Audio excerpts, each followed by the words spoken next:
नमस्कार प्रिय भक्तों, आपका हमारे चैनल आरवी नई कहानियाँ में स्वागत है। उम्मीद करती हूँ आज की कहानी आपको जरूर पसंद आए। आज सुनेंगे शुक्रवार के दिन संतोषी माता की व्रत कथा। तो चलिए इस कथा को प्रसन्नचित मन से हम सुनते हैं। शुक्रवार के दिन माँ संतोषी का व्रत पूजन किया जाता है। इस पूजा के दौरान माता की आरती पूजन तथा अंत में माता की कथा सुनी जाती है। बहुत समय पहले की बात है, एक बुढ़िया थी, उसके 7 बेटे थे। 6 बेटे कमाने वाले थे, जबकि एक बेटा निकम्मा था। बुढ़िया 6 बेटों की रसोई बनाती, भोजन कराती और उनमें से जो कुछ जूठन बचती वह 7वें को दे देती। एक दिन वह पत्नी से बोला, देखो मेरी माँ को मुझ पर कितना प्रेम है। वह बोली, क्यों नहीं, सबका जूठा जो तुमको रोज खिलाती है। वह बोला, ऐसा नहीं हो सकता, मैं जब तक अपने आँखों से न देख लूं मान नहीं सकता। बहू हंसकर बोली, देख लोगे तब तो मानोगे। कुछ दिन बाद त्योहार आया। घर में 7 प्रकार के भोजन और चूरमे के लड्डू बने। वह जांचने को सिर दुखने का बहाना कर पतला वस्त्र सिर पर ओढ़े रसोई घर में ही सो गया। वह कपड़े में से सब कुछ देखता रहा। 6 भाई भोजन करने आए। उसने देखा कि माँ ने उनके लिए सुंदर सुंदर आसन बिछाए हैं, अनेकों प्रकार की रसोई परोसी है और आग्रह करके उन्हें जमाया। वह देखता रहा। 6 भाई भोजन करके उठे तब माँ ने उनकी जूठी थालियों में से सभी लड्डुओं के टुकड़े को उठाकर एक लड्डू बनाया। जूठन साफ कर बुढ़िया माँ ने उसे पुकारा, बेटा 6 भाई भोजन कर गए, अब तू ही बाकी है, उठ तू कब खाएगा। कहने लगा, माँ मुझे भोजन नहीं करना, मैं अब परदेश जा रहा हूँ। माँ ने कहा, कल जाता तो आज ही चला जा। वह बोला, हाँ आज ही जा रहा हूँ माँ। यह कहकर वह घर से निकल गया। चलते समय पत्नी की याद आ गई। वह गौशाला में कंडे पाथ रही थी। वहाँ जाकर बोला, हम जावे परदेश, आवेंगे कुछ काल, तुम रहियो संतोष से धर्म अपनो पाल। तब उसकी पत्नी बोली, जाओ पिया आनंद से, हमारो सोच हटाए, राम भरोसे हम रहें, ईश्वर तुम्हें सहाय। 2 निशानी आपन, देखूं धरू मैं धीर, सुधी मति हमारी, बेसारियो रखियो मन गंभीर। वह बोला, मेरे पास तो कुछ नहीं है, यह अंगूठी है, सो ले ले और अपनी कुछ निशानी हमें दे दे। वह बोली, मेरे पास क्या है, यह गोबर भरा हाथ है। यह कहकर उसकी पत्नी उसके पीठ पर गोबर के हाथ की थाप मार दी। वह चल दिया। चलते चलते दूर देश पहुँचा। परदेश जाकर वहाँ एक साहूकार की दुकान थी। वहाँ जाकर कहने लगा, भाई मुझे नौकरी पर रख लो। साहूकार को जरूरत थी। बोला, रह जा। लड़के ने पूछा, तनख्वाह क्या दोगे। साहूकार ने कहा, काम देख कर दाम मिलेंगे। साहूकार की नौकरी मिल गई। वह सुबह 7 बजे से 10 बजे तक नौकरी पर जाने लगा। कुछ दिनों में दुकान का सारा लेन देन, हिसाब किताब, ग्राहकों को माल बेचना, सारा काम करने लगा। साहूकार के 7-8 नौकर थे।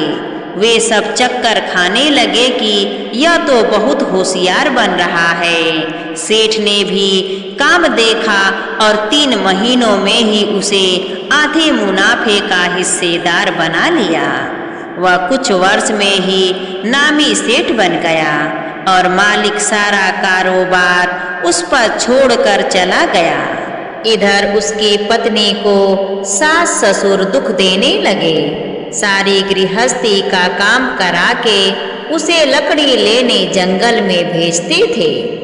इस बीच घर के आटे से जो भी भूसी निकलती उसकी रोटी बनाकर रख दी जाती थी और फूटे नारियल की नरेली में पानी।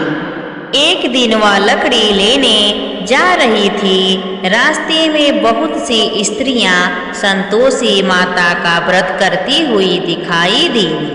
वह वहां खड़ी होकर कथा सुनने लगी और पूछा, बहनों, तुम किस देवता का व्रत करती हो और उसके करने से क्या फल मिलता है? यदि तुम इस व्रत का विधान मुझे समझा कर कहोगे तो मैं तुम्हारा बड़ा एहसान मानूंगी।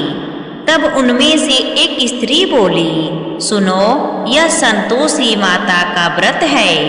इसके करने से निर्धनता, दरिद्रता का नाश होता है और जो कुछ मन में कामना हो सब संतोषी माता की कृपा से पूरी होती है।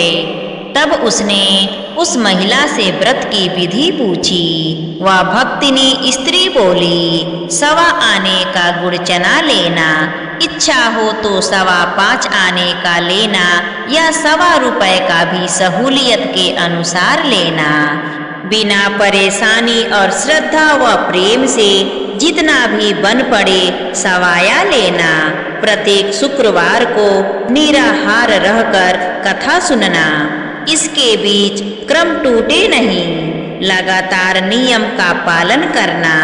सुनने वाला कोई न मिले तो घी का दीपक जलाकर उसके आगे या जल के पात्र को सामने रखकर कथा कहना। जब कार्य सिद्ध न हो नियम का पालन करना और कार्य सिद्ध हो जाने पर व्रत का उद्यापन करना। 3 मास में माता फल पूरा करती हैं। यदि किसी के ग्रह खोटे भी हों तो भी माता वर्ष भर में कार्य सिद्ध करती हैं। फल सिद्ध होने पर उद्यापन करना चाहिए, बीच में नहीं। उद्यापन में 2.5 सेर आटे का खाजा तथा इसी परिणाम से खीर तथा चने का साग लेना। 8 लड़कों को भोजन कराना। जहाँ तक मिले देवर, जेठ, भाई, बंधु के हों, न मिले तो रिश्तेदारों और पास पड़ोसियों को बुलाना। उन्हें भोजन कराकर यथाशक्ति दक्षिणा देना। माता का नियम पूरा करना। उस दिन घर में खटाई न खाना। यह सुन बुढ़िया के लड़के की बहू चल दी। चलते चलते एक घने जंगल में जा पहुंची।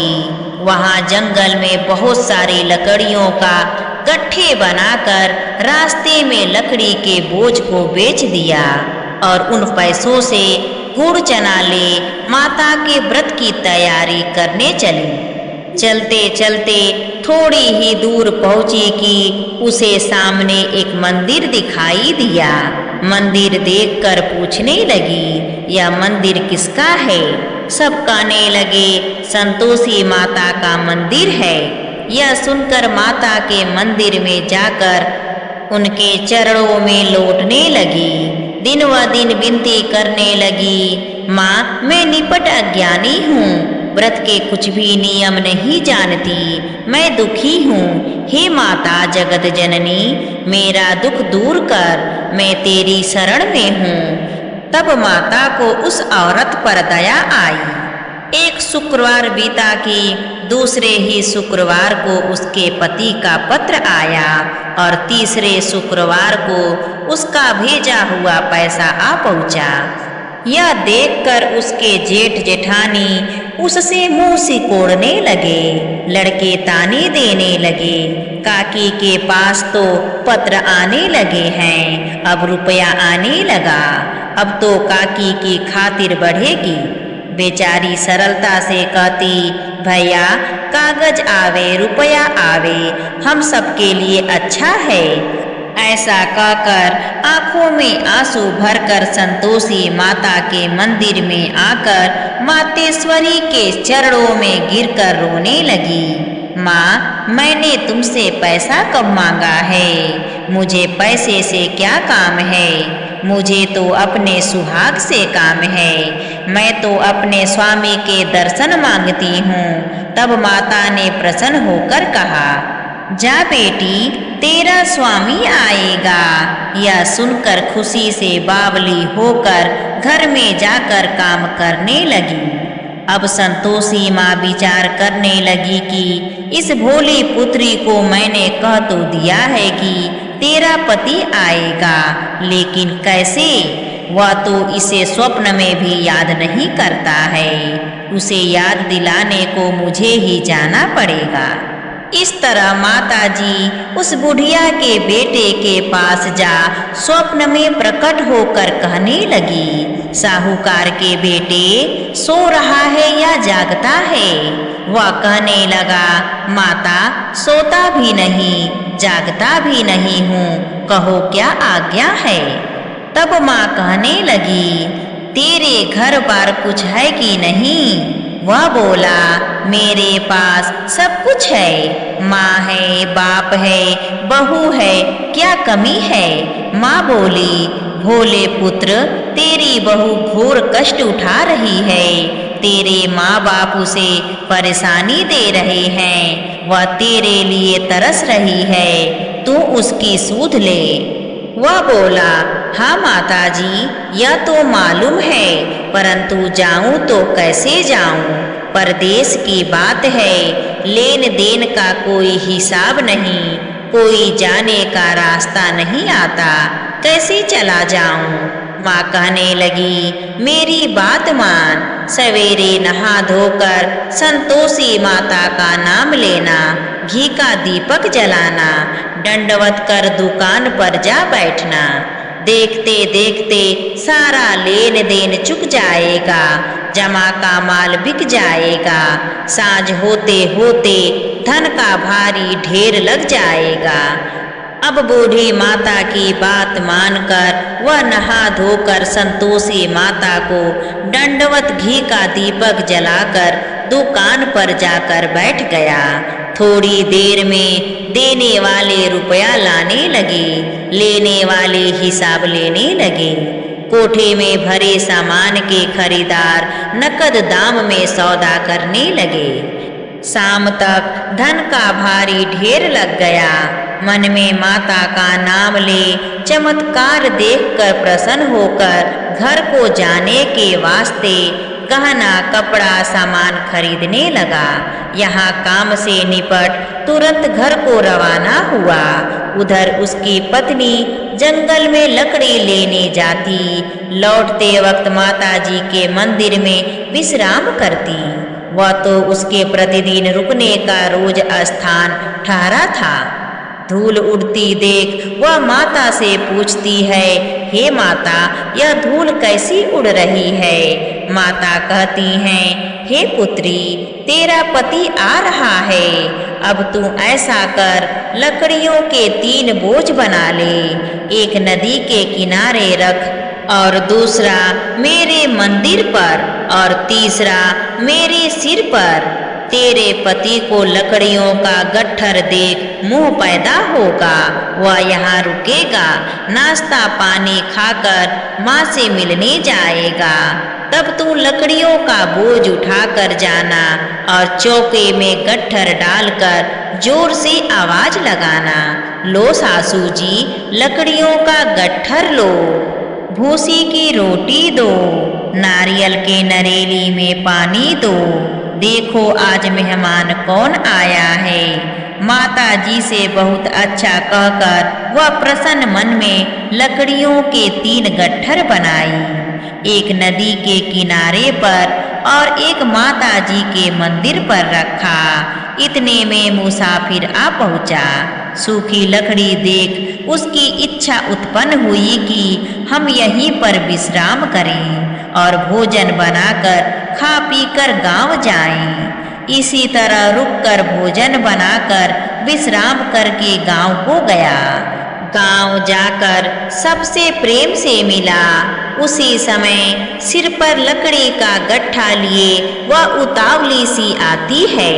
लकड़ियों का भारी बोझ आंगन में डालकर जोर से 3 आवाज देती है, लो सासू जी, लकड़ियों का गट्ठर लो, भूसी की रोटी दो, नारियल के नरेली में पानी दो। देखो आज मेहमान कौन आया है। यह सुनकर उसकी सास बाहर आकर अपने दिए हुए कष्टों को भुलाने हेतु कहती है, बहू ऐसा क्यों कहती हो, तेरा मालिक ही तो आया है। आ बैठ, मीठा भात खा, भोजन कर, कपड़े गहने पहन। उसकी आवाज सुन उसका पति बाहर आता है।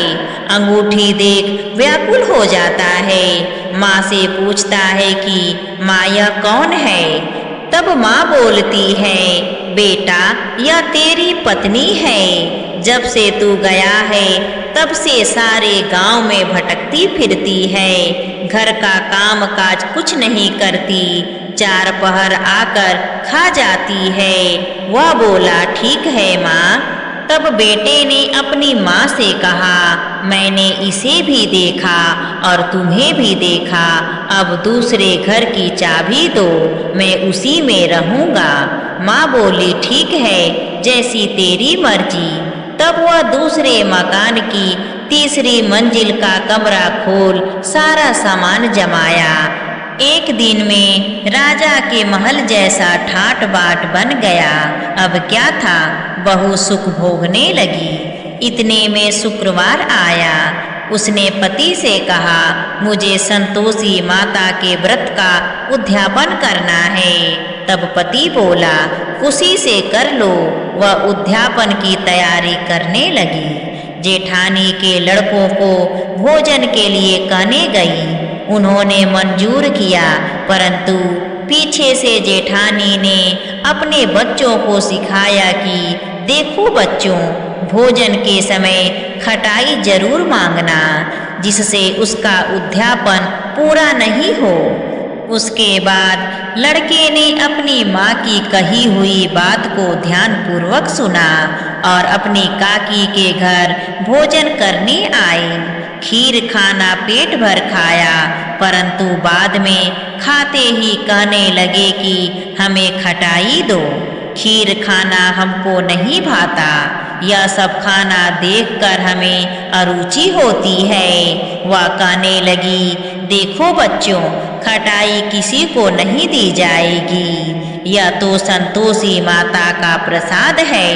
लड़के उठ खड़े हो गए, बोले, पैसा लाओ। भोली बहू कुछ नहीं जानती थी, उन्हें पैसे दे दिए।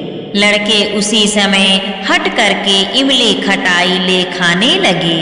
यह देखकर बहू पर माता जी ने कोप किया। राजा के दूत उसके पति को पकड़कर ले गए। जेठ जेठानी मनमाने वचन कहने लगे, लूट लूट कर धन इकट्ठा कर लाया है, अब सब मालूम पड़ जाएगा जब जेल की मार खाएगा। बहू से यह सब देखकर सहन नहीं हुआ। रोती हुई माता जी के मंदिर में गई। कहने लगी, हे माता, तुमने क्या किया? हंसाकर अब भक्तों को रुलाने लगी। माता बोली, बेटी, तूने उद्यापन करके मेरा व्रत भंग किया है। वह कहने लगी, माता, मैंने कुछ अपराध किया है। मैंने तो भूल से लड़कों को पैसे दे दिए थे, मुझे क्षमा करो, मैं फिर तुम्हारा उद्यापन करूंगी। तब माँ बोली, अब भूल मत करना।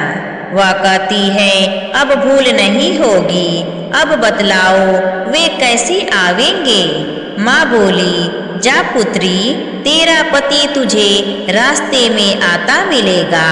वह निकली, राह में पति आता मिला। वह पूछती है, कहाँ गए थे? वह कहने लगा, इतना धन जो कमाया है उसका टैक्स राजा ने मांगा था, वह भरने गया था। वह प्रसन्न हो बोली, भला हुआ, अब घर को चलो। कुछ दिन बाद फिर शुक्रवार आया। वह बोली, मुझे फिर माता का उद्यापन करना है। पति ने कहा, ठीक है, कर लो उद्यापन। बहू फिर जेठ के लड़कों को भोजन को कहने गई। जेठानी ने एक दो बातें सुनाई और सब लड़कों को सिखाने लगी। तुम सब लोग पहले ही खटाई मांग लेना। लड़के भोजन से पहले कहने लगे, हमें खीर खाना नहीं भाता, हमारा जी बिगड़ता है, कुछ खटाई खाने को दो। वह बोली, खटाई किसी को नहीं मिलेगी, खाना हो तो खाओ वरना यहाँ से चले जाओ। उसके बाद वह ब्राह्मण के लड़कों को लाकर भोजन कराने लगी। यथाशक्ति दक्षिणा की जगह एक एक फल उन्हें दिया। तब संतोषी माता उस बूढ़ी औरत की बहू पर प्रसन्न हुई। माता की कृपा होते ही 9वें मास में उसके चंद्रमा के समान सुंदर पुत्र प्राप्त हुआ। पुत्र को पाकर प्रतिदिन माता जी के मंदिर को जाने लगी। माँ ने सोचा, यह रोज आती है, आज क्यों ना इसके घर मैं चलूं। यह विचार कर माता ने भयानक रूप बनाया। गुड़ चने से सना मुख, ऊपर सूंड के समान होठ, उस पर मक्खियां भिन भिन कर रही थी। दहलीज पर पैर रखते ही उसकी सास चिल्लाई, देखो रे, कोई चुड़ैल डाकिनी चली आ रही है, लड़कों इसे भगाओ नहीं तो किसी को खा जाएगी। लड़के भागने लगे, चिल्लाकर खिड़की बंद करने लगे। बहू रोशनदान में से सब कुछ देख रही थी। प्रसन्नता से पगली होकर चिल्लाने लगी, आज मेरी माताजी मेरे घर आई हैं। वह बच्चे को दूध पीने से हटाती है। इतने में सास का क्रोध फट पड़ा। वह बोली, क्या उतावली हुई है, बच्चे को पटक दिया। इतने में माँ के प्रताप से लड़के ही लड़के नजर आने लगे। वह बोली, माँ, मैं जिसका व्रत करती हूँ यह संतोषी माता है। सबने माता जी के चरण पकड़ लिए और विनती कर कहने लगे, हे माता, हम मूर्ख हैं, अज्ञानी हैं, तुम्हारे व्रत की विधि हम नहीं जानते। व्रत भंग कर हमने बड़ा अपराध किया है। हे माता जगजननी, आप हमारा अपराध क्षमा करो। इस प्रकार माता प्रसन्न हुई। तब सभी लोगों ने माता से कहने लगे, जैसे आपने बहू को प्रसन्न होकर फल दिया, वैसे ही माता सबको देना। जो आपकी कथा कहे और कथा सुने उसका मनोरथ पूर्ण हो। अगर आपको यह कथा अच्छी लगी हो तो प्लीज़ हमें कमेंट करके ज़रूर बताइए और हमारी चैनल आरवी नई कहानियाँ को सब्सक्राइब करना ना भूलिए, क्योंकि ऐसे ही हर रोज़ भक्ति कहानी आपको सुनने को मिलेगा। प्रेम से बोलिए संतोषी माता की जय। धन्यवाद।